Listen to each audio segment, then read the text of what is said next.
ಕೊಲೆ ಆರೋಪದಡಿ ನಟ ದರ್ಶನ್ ಜೈಲು ಪಾಲಾಗಿದ್ದಾರೆ. ಪತಿ ಜೈಲಿನಲ್ಲಿದ್ರೆ ಪತ್ನಿ ಕಂಗಾಲಾಗಿದ್ದಾರೆ. ಕಂಬಿ ಹಿಂದೆ ವಿಲವಿಲನೆ ಒದ್ದಾಡ್ತಿರುವ ನಟನಿಗೆ ನಾಳೆ ಜೈಲಿನಲ್ಲಿ ಪತ್ನಿ ಪುತ್ರನ ನೇರ ಭೇಟಿಗೆ ಅವಕಾಶ ಸಿಕ್ಕಿದೆ. ನೆಚ್ಚಿನ ಜೀವ ಜೈಲಿನಲ್ಲಿದೆ.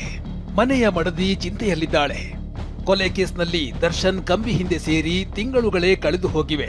ಅದರಲ್ಲೂ ಈಗ ಇನ್ನೊಂದು ವರ್ಷ ಜಾಮೀನು ಸಿಗೋದಿಲ್ಲ ಎನ್ನುವ ಸುಳಿವು ಸಿಗ್ತಾ ಇದ್ದಂತೆ ಪತ್ನಿ ವಿಜಯಲಕ್ಷ್ಮಿಗೆ ಆಕಾಶವೇ ಕಳಚಿ ಬಿದ್ದಂತಾಗಿದೆ.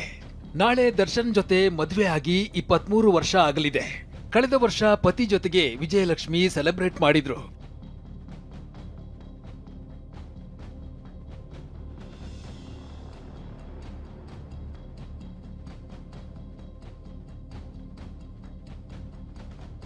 ಆದ್ರೀಗ ದರ್ಶನ್ ಜೈಲಿನಲ್ಲಿದ್ದು ಪತಿ ವಿಜಯಲಕ್ಷ್ಮಿ ಕಂಗಾಲಾಗಿದ್ದಾರೆ.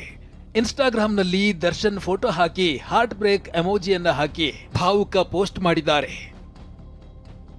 ನಾಳೆ ಪತ್ನಿ ಪುತ್ರನ ನೇರ ಭೇಟಿಗೆ ದರ್ಶನ್ಗೆ ಅವಕಾಶ. 20 ನಿಮಿಷ ದರ್ಶನ್ ಜೊತೆ ಪತ್ನಿ ಪುತ್ರನ ಮಾತುಕತೆ. ಇನ್ನು ನಾಳೆ ವೆಡ್ಡಿಂಗ್ ಆನಿವರ್ಸರಿ ಹಿನ್ನೆಲೆ ಪತ್ನಿ ಮತ್ತು ಪುತ್ರನನ್ನ ಕೊಠಡಿಯ ಒಳಗೆ ಭೇಟಿಗೆ ಅವಕಾಶವನ್ನ ಕೋರಿ ಕಾರಾಗೃಹದ ಮುಖ್ಯ ಅಧೀಕ್ಷಕ ಅಂಶುಕುಮಾರ್ಗೆ ದರ್ಶನ್ ಮನವಿಯನ್ನ ಮಾಡಿದ್ರು. ಡಿಜಿಪಿ ಅಲೋಕ್ ಕುಮಾರ್ಗೂ ದರ್ಶನ್ ಪತ್ನಿ ವಿಜಯಲಕ್ಷ್ಮಿ ಮನವಿಯನ್ನ ಮಾಡಿದ್ರು. ಇದಕ್ಕೆ ಅಧಿಕಾರಿಗಳು ಸಮ್ಮತಿಯನ್ನ ನೀಡಿದ್ದಾರೆ. ಮಾನಸಿಕವಾಗಿ ಬಹಳ ಕುಗ್ಗಿದ್ದಾರೆ. ಯಾಕಂದ್ರೆ ಈಗ ಇದು ಬೇಲ್ ಕ್ಯಾನ್ಸಲ್ ಆಗಿದ ನಂತರ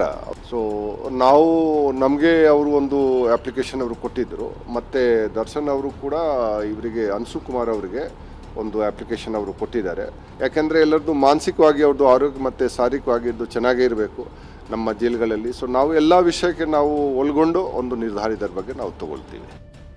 ಎಷ್ಟು ದಿನ ಜೈಲಿನಲ್ಲಿ ದರ್ಶನ್ ಅವರನ್ನ ಪತ್ನಿ ಭೇಟಿಯಾದಾಗ ಇಬ್ಬರ ನಡುವೆ ಗ್ಲಾಸ್ ಇರ್ತಾ ಇತ್ತು.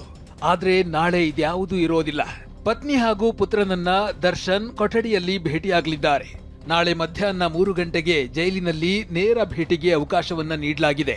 20 ನಿಮಿಷಗಳ ಕಾಲ ಪತ್ನಿ ವಿಜಯಲಕ್ಷ್ಮಿ, ಪುತ್ರ ವಿನೇಶ್ ದರ್ಶನ್ ಜೊತೆ ಮಾತುಕತೆಯನ್ನ ನಡೆಸಲಿದ್ದಾರೆ. ಪ್ರಜ್ವಲ್, TV9 ಬೆಂಗಳೂರು.